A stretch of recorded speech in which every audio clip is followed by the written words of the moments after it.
දැන් මචං ලක්ෂ 40ක්වත් ඕන බං වාහනයක් ගන්න ඕන. උඹ ඉතින් වාහන වල ගණන් හැමදාම හොය ඉඳනකෝ. හරි හරි උඹ හිටාංකෝ මම කොහොම හරි බලපන්ත අවුරුද්දක් යනට කලින් වාහනයක් ගන්න එක ගන්නවමයි. හා වාහනයක් ගනින්කෝ ඉතින් බලන්න අපිට පම්මක් ගන්න බැරියයි. දැන් මේ නිදිමත ඉන්නේ කටවාගෙන වල වලින් නිදා ගන්න. දැන් මං කොහොමදේ උඹලා ඔක්කොගේම කටවල් ගහෙන්ද? තව අවුරුද්දක් යනට කලින් මම වාහනයක් ගත්තේ නැත්තම් අම්මෝ ඕනේ විදියකින්වත් මම සල්ලි ටික හදාගන්න බැරි එක නැති දවුන බං. සිස් වඩියවත් තව ටිකක් හරි වැඩි වෙනවා නම් නේ. දැන් බලපන් වෙලාව කීයද කියලා නිදා ගන්න නැත දැන් කටවාගෙන නිදා ගනින්කෝ වාහනයක් ගන්න බැරියයි. මෙතන නිදා ගන්න නම් වාහන ගැන කතා කරනවා. දැන් නිදා ගන්න.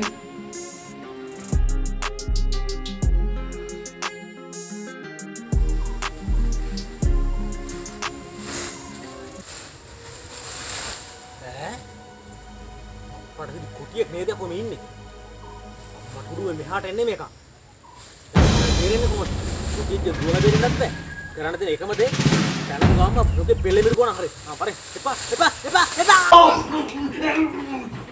මොන මගුලක්ද බං කරන්නේ දෙල්ල මිරි ගන්න මේ. මොකද්ද නේ උඹ දැක්කී?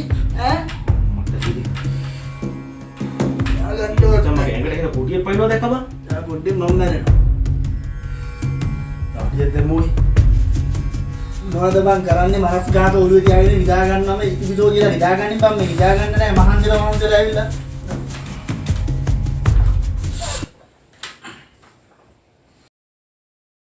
එතකොට එනවා යකෝ එනවා කියලා එකපාර ඉන්න එපා චුට්ටක් කතා කරලා වරෙන්කෝ එනකොට මේ මන් දන්නේ නෑ කිසිම ඩිසිප්ලින් එකක් නෑනේ බං මේ බං වැඩ පොලේ පියලත් තරංගුවේ පොඩි බෑන් එකක් බලහන්කෝ බං ඒක නම් මාර වැඩි සයි එකක් දෙමු කොහොම හරි ගන්න පුළුවන් ගන්න එක නම් ගන්නවා මචං ලෙවල් එකක් නෑ ඒක තමයි මේ සුද්දා ඒක නෙමෙයි අද වැඩ යන ගම යම දොස්තර කෙනෙක් හම්බෙන්නේ ඒ වුණ මමුල්ල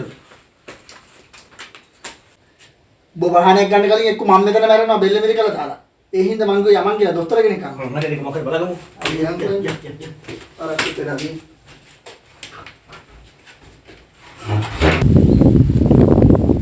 අනේ බං මේ හීනේ පේනකොට දොස්තරලා පිළිත් ගන්න ඕනේ නෑ බං යකෝ හීන මිනිස්සෙක් උනත් පේනවා බං අනේ මේ කඩවහගෙන ඉඳන් මං කියන්නේ දැහලා යමන්ග දොස්තර හම්බෙන්නේ මේ ගමටම මේ වගේ ලොකු ඩොක්ටර්නේ කාපු ගල් ලොකු දෙන්නේ මේ මෙතනට වෙලා යන්න තියෙන්නේ යම ඕනේ නෑ බං යම උඹ ඕනේ නෑ කියවට හරියන්නේ නෑනේ මගේනේ බෙල්ල මිරි කන්නේ යම දොස්තර හම්බෙන්නේ ડોક્ટર එන්න ඇතුළට මර එන්න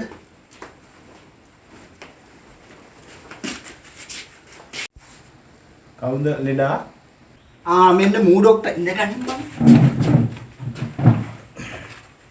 මොකද්ද අසනීපේ පුතා ඩොක්ටර් මෙන්න මේ මූ රැට හීනෙන් බය වෙලා හැමදාම මගේ බෙල්ල මිරි කන්න එනවා මම මේක ඉවසන්න බැරුව මොන හරි වුණොත් එහෙම ඒ හින්දා මේ ඩොක්ටර් හම්බෙන්න ආවේ මොකද්ද ඒකට යොදන්න පුළුවන් ප්‍රතිකර්මය කියලා දැනගන්න හීන පේනවා කියන මානසික තත්ත්වයක් ඒකනේ බං මං කිව්වේ මේ ඉඳ ගනින් කියන දේ අහලා ඔය මොන හරි ගැන වැඩිපුර කල්පනා කරනවද සම්දුල කෙනෙක් දන්නේ අහන්නේ නේද බං නෑ ඩොක්ටර් මම දකින්න විදියට නම් මේ අකාර තියෙන වෙන ප්‍රශ්නයක් මේ මිනිස්සයා උදේ ඉඳන් හවස් වෙනකම්ම වාහන ගැනමයි කල්පනා කරන්නේ වාහනයක් ගන්නමයි ඕනේ කියන්නේ ඔන්න ඕක තමයි ප්‍රශ්නේ තියෙන්නේ ඉතින් ඒ වාහනය ගන්න නැත්තේ වාහනයක් ගන්න පුළුවන්ද සේරම හරි මේ හෙට උනත් ගත්ත හැකි මේ සල්ලි තමයි අතේ කීයක්වත් නැහැ තාම මේකයි මේ ලතේ අපේ ඉන්නේ සල්ලි අතේ ඉතුරු වෙදස මූ කන කෑම හැටියට දවසක කෑම වේලටම යනවා සම්පූර්ණ මාසෙක පඩියක් සර් ඉතින් කොහේ ඉතුරු කරන්නද දැන් උතෝ ඔයා මෙයාගේ සහෝදරයෙක්ද අයියා මල්ලිද නෑ සර් අපි දෙන්නම හැදුන එකට ගමේ සෙල්ලම් කරේ දුව පැන්නෙත් අපි දෙන්නම එකට ඔය කෑම කන්නේ බොන්නෙත් එකට ඒකට ඉස්කෝලේ ගියෙත් එකටම ඒ වුණාට අපි ඉස්කෝලේ කරලා ගෙදර ආවේ 3ට මොකද ඉස්කෝලේ යන්න ඉතර බරක් වෙන්නේ නෑ සර් අපි ඉතින් මේ ඉස්කෝලේ ඇරලා ඉනින් ගමන් ඔය හොර කුඹ කඩනවානේ ඒකයි චුට්ටක් පරක් වෙලා ඉන්නේ ඔව් සර් ඒ පොල් කඩලා අරන් ඉන්නෙත් අපි දෙන්නම එකට ගිහිල්ලා විකුණන්නෙත් අපි දෙන්නම එකට ඉස්කෝලේ යන කාලේ ඒව වියදම් කරෙත් අපි දෙන්නම එකටම තමයි සර් ඒ වගේම තමයි සර් ඒව ප්‍රින්සිපල් සර්ට අහුවෙලා ගුටි කාපු වාර එමට ඉතින් සර් ওই විදියට පොඩි කාලේ හැමදේම ගත උනේ අපි දෙන්නම එකට ඒ වගේම දැනුත් මේ රස්සාව කරන්නෙත් එකට ජීවත් වෙන්නෙම එකම ගෙදර පුතා මට පේන විදිහට ඔයාලට වාහනයක් ගන්න ආසාවක් තියෙනවා. ඔව්. සල්ලිත් නැහැ. හිතේ තියෙන ආසාව තමයි ඔයාලට ඔය හිඳ පේන්නේ. ඒ කියන්නේ ડોක්ටර්. ඔයාගේ හිතේ පීඩනය තියෙන්නේ. ඒකනේ බම්මන් කිව්වේ ඔයාලට මේ ඉඳගනින්කෝ කියන දේ අහලා පොට්ටක්. ඉතින් සර් දැන් ඒකට අපි මොකද කරන්න ඕනේ? ඕකට බෙහෙත් ඕනේ නැහැ පුතා. ඉතින් පුතා ඔයා අද රැයට ලස්සන හීනේ පෙනේවා කියලා නිදා ගන්න.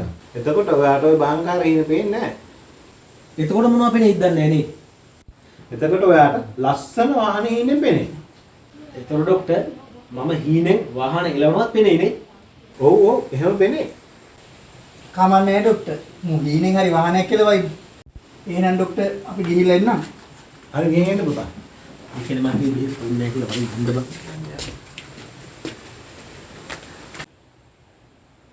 අනේ සුද්දා මේ අදලත් අර දොස්තර මහත්තයා කිව්වාගේ ලස්සන ඊන මට පෙනේවා හොඳ වාහනයක් පදිනවා පෙනේවා කියලා නිදාගනි මට නිදා ගන්න දීලා මගේ බෙල්ල මෙරි ගන්න නැතුව හරි හරි. තේරුණාද?